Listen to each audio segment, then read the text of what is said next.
Bismillahirrahmanirrahim. Assalamualaikum warahmatullahi wabarakatuh. Kembali lagi dengan YouTube channel PT Lapenia. Sebelumnya, di sini saya akan menjelaskan materi IPA SD ya tentang siklus air. Mata pelajaran IPA kelas 5.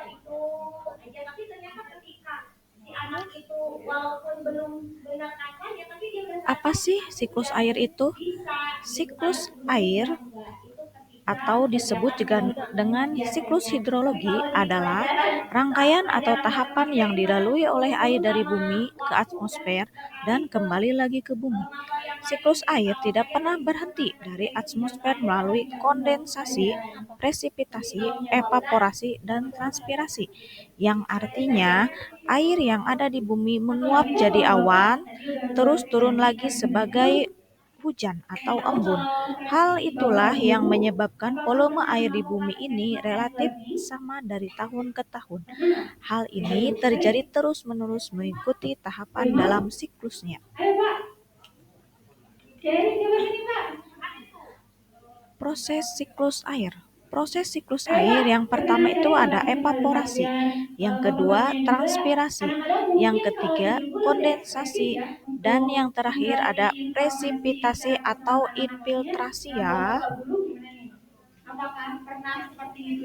Nah, di sini kita lihat dulu ya, skema atau tahapan siklus air itu seperti apa ya. Kalian bisa lihat gambar yang ada di sini dulu ya. Ini adalah tahapan siklus air dari evaporasi, kondensasi, presipitasi, dan transpirasi ya.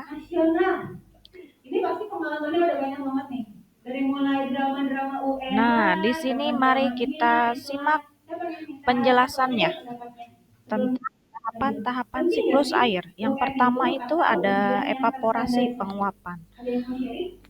Evaporasi itu adalah air laut, sungai, dan danau menguap akibat panas dari sinar matahari. Proses penguapan ini sering disebut sebagai evaporasi. Pada proses ini terjadi perubahan zat cair dari badan air menjadi zat gas yang terkumpul di bagian atmosfer bumi. Yang kedua adalah kondensasi. Uap air yang berasal dari proses evaporasi dan transpirasi akan berubah menjadi awan dan akan berada di tempat tinggi karena terbawa angin. Tahap ini terjadi proses kondensasi atau yang lebih umum dikenal dengan pengembunan. Proses ini terjadi ketika awan berada di tempat yang semakin tinggi, maka suhu akan berubah menjadi semakin rendah. Nantinya awan akan mengalami pengembunan yang membentuk titik-titik air yang akan berubah menjadi awan. Tahap yang ketiga adalah presipitasi. Proses presipitasi merupakan lanjutan dari kondensasi. Tahap ini merupakan proses turunnya air dari awan menuju bumi. Istilah ini mungkin terdengar asing di telinga. Sebutan lain dari presipitasi adalah hujan, yakni proses saat titik-titik air jatuh ke bumi. Presipitasi ini dapat terjadi akibat pendinginan dan penambahan uap air, sehingga air yang membentuk awan menjadi titik-titik jenuh. Semakin banyak uap air yang terbentuk, maka tetesan air hujan yang turun pun akan semakin banyak, ya, teman-teman. Nah, air tidak hanya turun dalam bentuk hujan ya, tetapi juga ada yang berbentuk salju. Pada musim dingin, uap air akan terkondensasi menjadi es yang padat. Kristal es yang terbentuk kemudian menyerap dan membekukan uap air di sekitarnya menjadi kristal salju yang kemudian jatuh ke bumi. Tahap siklus air yang keempat yaitu infiltrasi. Proses terakhir yang terjadi dalam siklus air adalah proses infiltrasi. Tahap ini sering disebut dengan penyerapan. Air hujan yang akan turun ke permukaan bumi. Air hujan itu akan mengalir ke sungai, danau, laut, hingga samudra.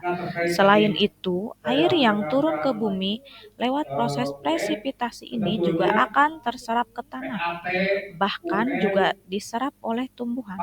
Tanah yang tidak bisa menyerap air dengan baik bisa memicu terjadinya bencana alam seperti banjir, erosi, hingga tanah longsor. Air yang terserap jauh ke dalam tanah juga menjadi sulit untuk dijangkau manusia, yang kemudian menyebabkan kekeringan dan kesulitan air.